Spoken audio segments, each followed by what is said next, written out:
Bonjour et bienvenue dans 5 minutes pour Christ. Notre enseignement de ce jour, c'est « La haine est un crime ». Première partie. À tout de suite. 5 minutes pour Christ, c'est 5 minutes d'édification, de partage, mais surtout de transformation. Nous vous laissons découvrir le sujet du jour. Bonne écoute et que le Seigneur vous bénisse. Voilà, dans cette première partie, nous avons choisi comme sous-thème « Celui qui hait est un meurtrier ». Et souvenons-nous que le Seigneur est clair en ce qui concerne la haine et nous le signale dans le livre de 1 Jean 3, verset 15, qui dit « Quiconque hait son frère est un meurtrier. Et vous savez qu'aucun meurtrier n'a la vie éternelle demeurant en lui. » Amen. Ce qui nous intéresse ici aujourd'hui, c'est justement le crime, c'est la mort, c'est le meurtre auquel est identifié ce mauvais sentiment qu'est la haine. Mais avant d'aller plus loin, nous allons définir la haine selon le dictionnaire français. La haine est définie comme suit. Sentiment violent qui pousse à vouloir du mal à quelqu'un et à se réjouir du mal qui lui arrive. Ce sentiment peut conduire à des comportements ou des actes malveillants, voire à commettre des assassinats. En d'autres termes, c'est un sentiment destructeur, c'est un sentiment assassin. Et le Seigneur donc nous avertit qu'en laissant ce sentiment habiter en nous, nous sommes réellement des meurtriers.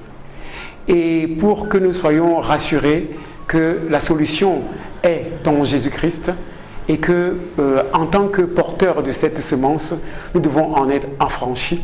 Je vais nous inviter à lire l'entièreté de ces 3 versets qui m'ont béni, qui sont tirés d'un 1 Jean 3, verset 15, qui disent « Ne vous étonnez pas, frères, si le monde vous hait.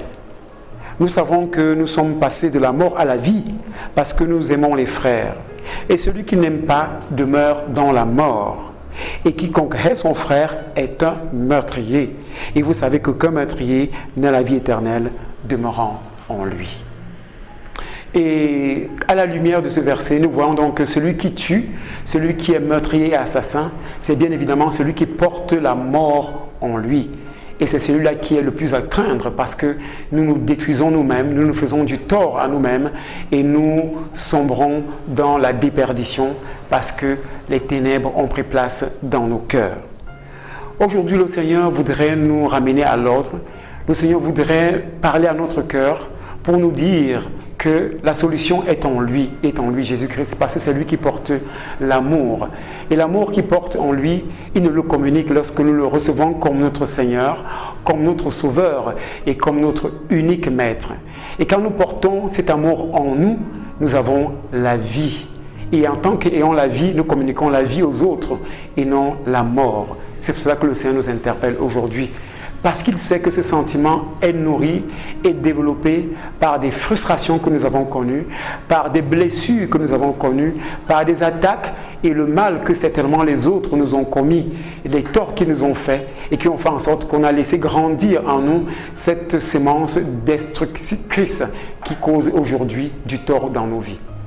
Le Seigneur aujourd'hui vient te parler pour te dire que ne te laisse pas gagner par ce sentiment.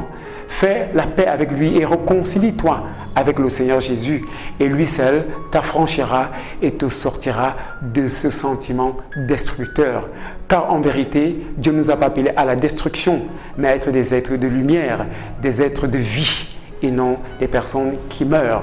La preuve, Dieu nous donne la vie éternelle en Jésus-Christ. Alors si tu acceptes la haine, tu acceptes la mort, c'est-à-dire les ténèbres, c'est-à-dire l'enfer. Voilà mon frère, si ce message t'a touché aujourd'hui et que tu te sens concerné, je vais t'inviter à prier. Seigneur Jésus, je te prie de me pardonner. Je reconnais que j'ai commis du tort et que j'ai tué consciemment ou inconsciemment. C'est pour cela que je t'invite aujourd'hui dans mon cœur et je te reçois comme mon seul Seigneur, mon Sauveur et mon unique Maître. Amen. Sois béni.